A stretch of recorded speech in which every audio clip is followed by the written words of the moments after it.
I saw my brother Eric before he saw me. He was standing at the front of the funeral home, greeting mourners with the solemn dignity of the eldest son, the successful one, the one who'd done everything right. When he finally spotted me near the guest book, his entire body went rigid. He crossed the room in 5 long strides and grabbed my arm, pulling me toward a side hallway. "What the hell are you doing here?" "Saying goodbye to Dad." "No." "You lost that privilege when you chose drugs over family, when you overdosed 3 times, when you stole from Mum to buy pills, when Dad had to bail you out of jail. You're not welcome here, Jake." "Eric, I've been clean for 4 years. I don't care. You destroyed this family. You broke Dad's heart. You made Mum cry every night for years.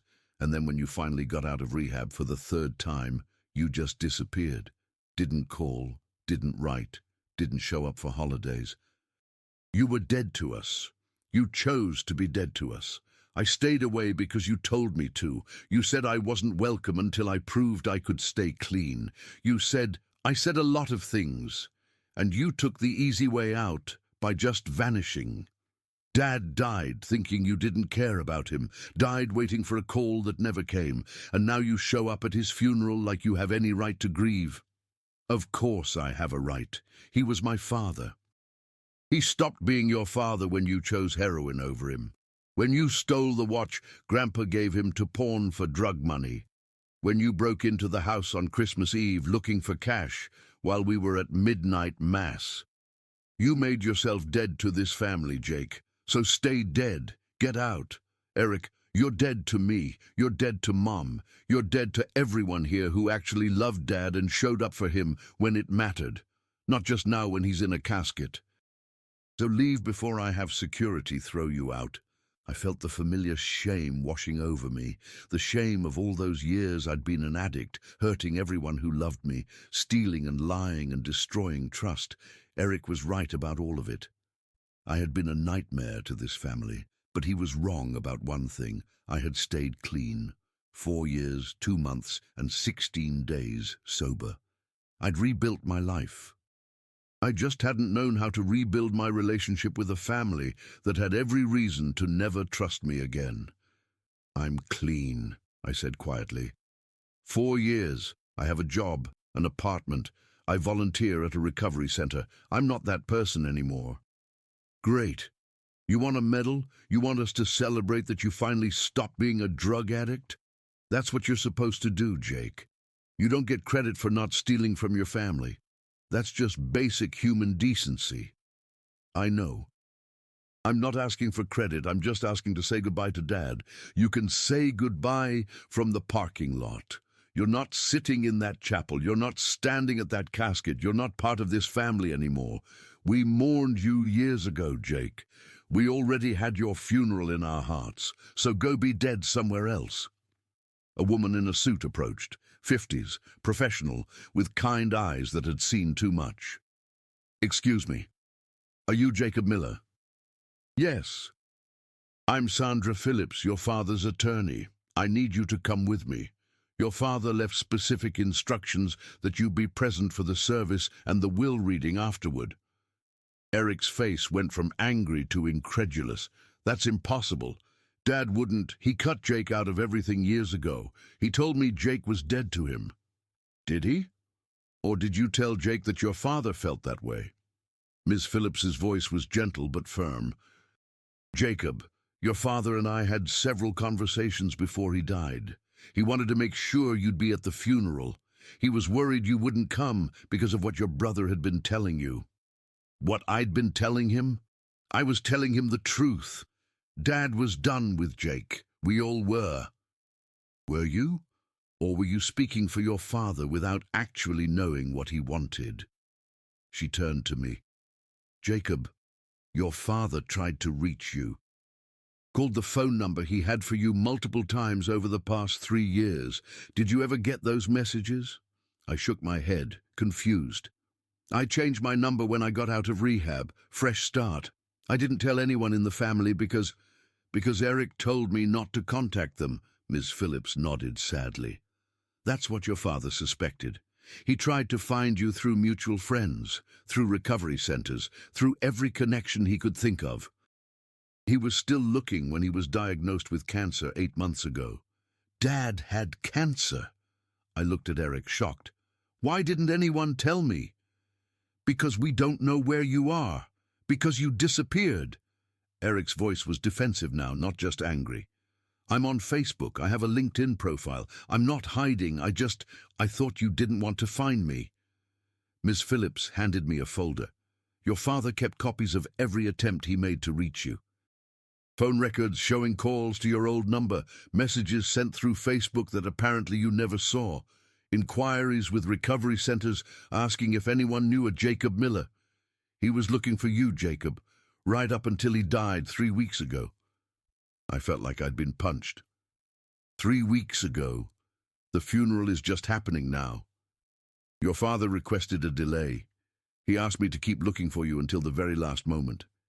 He wanted you here. He wanted you to know he never stopped loving you, never stopped hoping you'd come back. This is ridiculous, Eric said. Dad was angry at Jake. He said a lot of things when he was hurt and scared about Jake's addiction. But Eric, in the last year of your father's life, did he ever actually tell you he didn't want Jacob to come home? Or did you just assume that's what he wanted because that's what you wanted? Eric's face changed, from anger to something like guilt. I thought I was protecting him. Jake broke his heart so many times, every relapse, every arrest, every broken promise. I didn't want Dad getting his hopes up again just to have Jake destroy him one more time. So you kept them apart, told Jake he wasn't welcome, told your father that Jake had moved on and didn't care, made sure neither of them knew the other was trying to reach out. Ms. Phillips's voice wasn't accusing, just sad. Eric, your father forgave Jake years ago. He was just waiting for Jake to come home. The funeral service was surreal. I sat in the front row. Ms. Phillips had insisted, despite Eric's protests, and listened to people talk about my father, about his kindness, his faith, his devotion to family, about how he'd struggled when his younger son had addiction issues, but how he'd never stopped praying, never stopped hoping, never stopped loving. My sister Sarah spoke, her voice breaking. Dad's biggest heartbreak was Jake. Not because Jake was an addict. Dad understood addiction was a disease, but because Jake disappeared and Dad thought it meant he didn't want to be part of our family anymore. Dad died thinking Jake had chosen to stay away, and that broke his heart more than the addiction ever did. She looked directly at me as she said it, tears streaming down her face. After the service, she approached and hugged me fiercely. You're clean, she whispered. 4 years. I follow your Facebook. I've watched you rebuild your life. I wanted to reach out so many times, but Eric said you didn't want contact, said you'd made it clear you were done with the family. Eric said that. He was trying to protect us. Every time you relapsed before, it destroyed Dad. Eric thought if we just let you go, Dad could heal and move on. He didn't understand that Dad never wanted to move on. He wanted you back. After the burial, Ms. Phillips gathered the family for the will reading at her office. Eric, Sarah, my mother and me. Eric kept shooting me hostile looks, but Sarah held my hand. Thank you for coming, Ms. Phillips began. Your father left very specific instructions about how this will should be read. He also left a letter that he wanted read aloud before the provisions.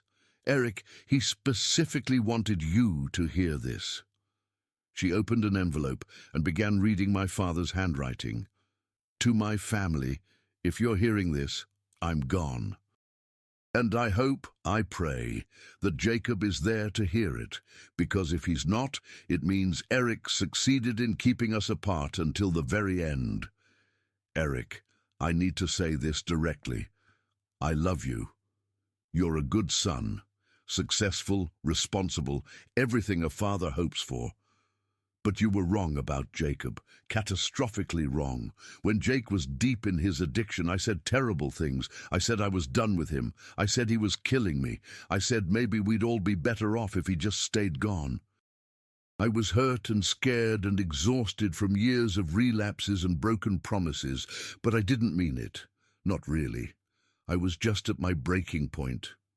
When Jake went to rehab the last time, 4 years ago, and then disappeared after getting out, I thought it meant he'd relapsed again. I thought it meant I'd lost him for good. I grieved him like he was dead. But then, 2 years ago, I saw him, completely by accident. I was in Denver for a conference, and I saw Jake at a recovery center where I'd gone to speak about family support for addiction.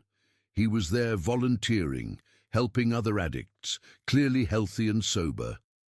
I tried to talk to him, but he saw me and left. I followed him to the parking lot and called out. He stopped, turned around, and the look on his face, it was fear. My son looked afraid of me. I asked why he'd disappeared, why he'd never called, why he'd let me think he was dead or using again. He said, "Eric told me you didn't want to hear from me unless I had a year clean. Then when I hit a year, he said you needed more proof that I was serious. Then it was 2 years, then 3. He said you'd let me know when you were ready for me to come back. I was waiting for you to call." Eric, I never said any of that. I never told you to keep Jake away. I was devastated that he'd disappeared. And you let me stay devastated while telling Jake that I didn't want him to reach out. You kept us apart for years. I know you thought you were protecting me, protecting the family. But you were wrong. After that encounter in Denver, I tried to find Jake. He'd left before I could get his contact information. I looked everywhere, called every number I could find, left messages, searched social media. He'd changed his number after rehab, getting a fresh start, and somehow my messages never reached him. I was still looking when I was diagnosed with cancer. I was still looking when I started dying. I made my lawyer promise to keep searching until the absolute last moment.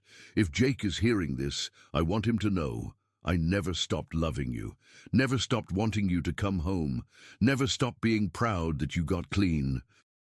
The years we lost weren't because I was angry at you. They were because your brother thought he was protecting me by keeping us apart. Eric, you need to hear this. Jake is your brother. He's my son. His addiction doesn't change that. His past mistakes don't erase him from this family. And you had no right to decide for me that I was better off without him. I forgive you for what you did. But you need to understand the cost. I died without getting to tell Jake in person that I was proud of him. That's on you. Now for the will. To my wife, Catherine, I leave the house and $500,000. You stood by me through all of Jake's addiction, through all the heartbreak. You deserve security. To my daughter, Sarah, I leave $300,000. You never stopped loving your brother even when it was hard. That matters. To my son, Eric, I leave $100,000. I'm leaving you less not to punish you, but to teach you something. Love isn't conditional on perfection. Family isn't something you can veto.